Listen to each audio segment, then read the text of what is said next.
I'm Delphina from New York. My story starts with the day my parents decided to send me away. But before I continue, please hit like and subscribe. My parents loved me a lot, but I missed them because they were always super busy at work. And I don't have any friends, not even the imaginary ones. At least I had my grandma, my Nona, and I would always ask Dad to visit her in Sicily, but he couldn't afford the tickets for us to go every year. So for my 7th birthday, he surprised me by finally deciding to send me to Nona's place with Mom. I was ecstatic, and it was an amazing place, as was my Nona. I had a lot of fun running around her farm and petting the animals. However, the best thing about Nona's farm was the nearby beach, because that's where I met Giulia. Wow, that sandcastle looks great! Can I join you? Only if you promise to come for a swim with me afterward. But I don't know how to swim. I'll teach you. Easy for her to say. Giulia swam like a fish, and I had never even set foot in a bathtub. Even as a baby, my parents washed me in the backyard with a bucket and a hose. Plus, I'm not good at trying new things. Come on, the fish won't bite. There's fish? I imagined a gigantic shark coming up from the depths of the sea, eating my butt in one single bite. But before I could chicken out, Giulia pushed me in. I flailed, terrified, but the water barely reached my waist. See? I knew you could do it. Now take my hands and start kicking your feet. Ouch! Don't kick me. Kick the water. Oops, I accidentally nailed her in the shin. Giulia backed up a few feet before I tried again. Yeah, just like that. And that's how I got over my fear of trying new things. Giulia was loud, sunny, and fearless, just like I wanted myself to be. That summer, we got into all kinds of trouble. We stole the fresh eggs from the chicken coop in the morning, raced after the postwoman, and made her lose all her letters. Giulia was also really good at basketball, so we played until the sun went down and Nona called us home. We also invented a million new ice cream flavors, and because we needed so much milk, we had to milk Nona's cow. Don't you think she's looking at me funny? She's a cow, and you're pulling on her udders. Of course she looks at you funny. With Giulia, I felt like I could do anything. So we milked the cow, made ice cream, and then ate so much of it that we gave ourselves stomach cramps. Might this be a lesson for the future? Excess of anything is bad, honey. But like all good things, it also ended in a blink of an eye. I was super sad to return home. I had made my first real friend, and now I had to leave her behind. I promised Giulia that I would write to her every day, and I gave her a necklace made out of seashells that we had collected together. Wow, this is beautiful. Thank you. I'll treasure it for sure. When I got on the plane, I realized how much I had changed, and it was all thanks to Giulia. Since I wasn't allowed a phone yet, and I had forgotten to get her email address, I would write Giulia actual letters. Each summer, I promised I'd visit, but in the end, I never did. With time, the letters became shorter and shorter, and when I was 14, my life turned upside down when my parents divorced, and I had to move to a new house with my mom. Giulia kept writing to me, but I was shattered, so I didn't feel like replying, and eventually, her letters stopped. Fortunately, my mom had made a lot of money with her novels and sent me to a new, super fancy school. However, I soon discovered that everyone here was obsessed with their looks. There was this one girl in particular, Olivia, who took an instant dislike to me. Look at what she's wearing. Are your parents in the military? Because it looks like you shop at Salvation Army. It was actually from a flea market, but her remarks were still mean. I wanted to return to my old school, but my mom had no patience with my complaints. I'll get you new clothes. What's the problem? There's nothing wrong with the clothes I already have. Other girls would be happy to have an excuse to go shopping. In the end, I found new clothes, and when I walked into school the next day, I could feel everyone looking at me with admiration. Maybe this new school wasn't so bad. But, of course, Olivia still found something wrong with me. Is that a pimple, Delphina? Ugh, here, take a mint. Your breath stinks. No matter how hard I tried, every day she found something else to make fun of. Look at her hair. Is it dandruff or lice? Ew. And that was the last straw. I couldn't take her nastiness anymore. Let's see how your hair looks now. So I threw my glass of water right in her face. But Olivia dodged, and the water drenched my teacher. She went ballistic and didn't listen to me. Instead, she sent me to detention for a week with that wicked witch. After that, school was hard because Olivia wouldn't stop bugging me. One time, she literally bugged me. She spilled an ant farm on me. It was a whole thing. Somehow, I survived 2 years, and then my life took another turn when Tristan joined my class in high school. The second I laid eyes on him, I felt my heart start to race and my stomach flip with anticipation. Tristan. Or was that from the lunch in the school cafeteria? Either way, I didn't care. I had never seen anyone so handsome in my entire life. And under Olivia's stunned gaze, he walked straight up to me and extended his hand. Hello, I'm Tristan. Can I sit here?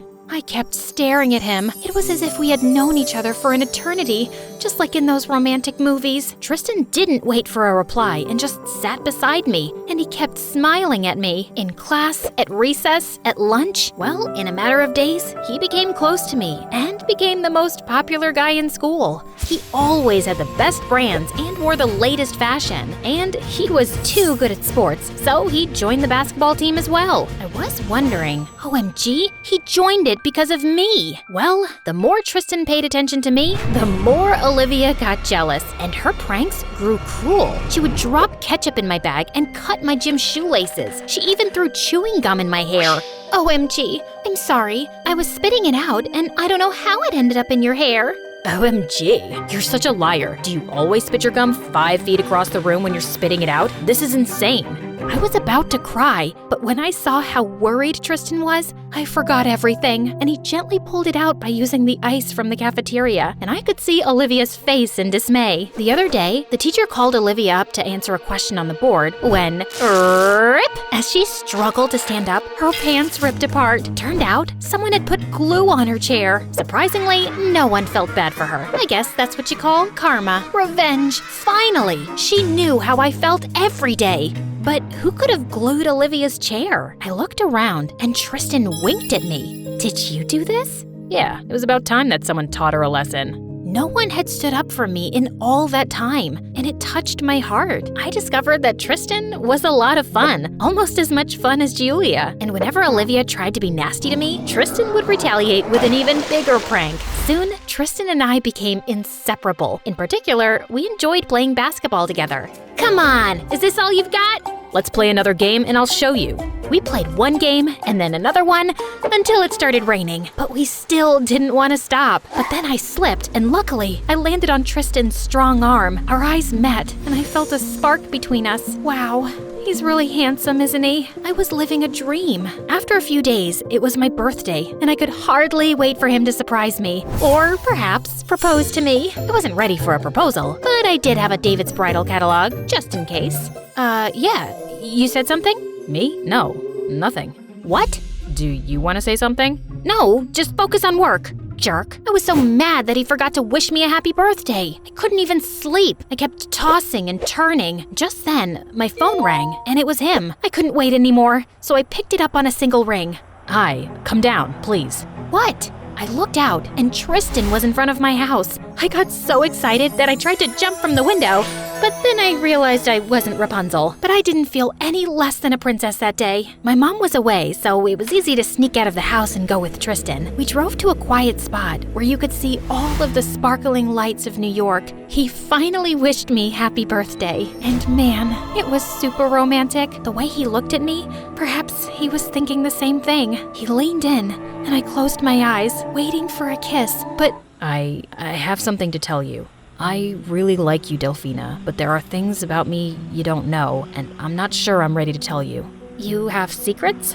I wasn't always the nice guy you know today. What did he mean? What kind of dark secret could he have? I don't know if I can date someone who doesn't trust me. That's okay, I understand, but I still need some time before I tell you. After that, things between Tristan and me became different. I couldn't look at him without wondering what his big secret was, and my imagination was running wild. I still wanted to be his girlfriend, but I felt hurt that he couldn't trust me with a secret. What kind of couple would keep secrets from each other? The more I thought about it, the more it seemed strange that someone like Tristan could be interested in me. After all, when we met, I was the underdog, and he was the coolest guy in school. Maybe this was all a trick of some kind. My suspicions were confirmed one day when I went to basketball practice and I found Tristan and Olivia playing together. They were laughing and he was teaching her how to shoot three-pointers, which was my specialty. And when I saw them close together, I couldn't stand and watch it. I stormed onto the court and slapped him. How dare you? You played with me. What? I thought you didn't like her, but it looks like I was wrong. Everything you told me is a lie. Suddenly, Tristan looked super guilty, and I knew I was right. I ran away. Wait, she told me this was your idea, that you wanted to make peace with her and forget the past. I didn't believe him. When I got home, I was crying on my bed. I cried so much that I was suddenly sitting in the middle of a small pool. Then I slid onto the floor, and there I noticed an old shoebox under my bed. I pulled it out, dusted it off, opened it, and Giulia's letters. I had almost forgotten about them. I started reading them, and it reminded me how happy I had been that summer. Giulia would have never betrayed me as Tristan had. And since I'm rich now, I bought a ticket to Italy to see my Nona again, and maybe Giulia. What happened to you, dear? How about school? It's only for a few days. Can I stay, please? Nona could never say no to me, so I spent the next few days wandering around the places of my childhood. There was so much that reminded me of Giulia, but when I went to see her house, I found it locked. It looked abandoned. I asked around the village, but even if they did remember Giulia, no one knew where she went. Also, one of my teammates texted, confirming that Olivia had really told Tristan that teaching her basketball was my idea. That sneaky witch! Of course she did! I went back to school, ready to apologize, but Tristan ignored me. He wasn't completely wrong. I slapped him, left him, and didn't trust him. Of course, he was angry with me and avoiding me, but I decided to get his attention anyway. I came to school dressed up all fancy, but everyone laughed at me. Then I tried to cook him a fishy surprise and put it in his locker, but it smelled so bad after a few hours that everyone gave him the stink eye. I even tried to dance for him at the basketball game, but I accidentally kicked Tristan as I jumped. But thanks to Olivia, she threw a banana peel on the floor, which made me slip. I was sure I would fall, but Tristan caught me midair. Are you okay? Yes, I'm sorry I didn't believe you. I know you'd never team up with Olivia. You know I don't like her. So, can you tell me your secret now? Tristan looked at me, and he took a big breath. His face got all serious. Come with me. Where did he want to take me? But we went to the lockers, and thankfully, the fishy smell was gone. The corridor was deserted because everyone was still at the game. He opened his locker and took out a necklace. It was made of seashells, and I immediately recognized it. I made that necklace, but I gave it to Giulia. How is he Giulia's brother? He must have some connection with her. He was looking at me with a broad, hopeful grin, and suddenly, I remembered where I had seen that smile before. You're Giulia, but it's Tristan now. Now that I knew the truth, I was shocked that I hadn't seen it before. That's why Tristan felt so familiar. We had met before. So, this is your big secret? I was hoping you'd recognize me, but you never did. You never gave me any clue. I'm the one who taught you to play basketball. I walked closer to look at Tristan and compared him to Giulia. Well, this version of him felt right. I couldn't imagine a grown-up version of Giulia that wasn't a boy. Is this why you never got in touch? Yeah, I was afraid you would reject me, but I missed you too much, so I decided to risk it. Is the fearless Tristan afraid? Tristan took my hands. You really don't care that I was born a girl? Giulia was my first real friend, but you were my first love, and you are perfect just the way you are. Now kiss me. And so he did, and it was the best kiss in the world.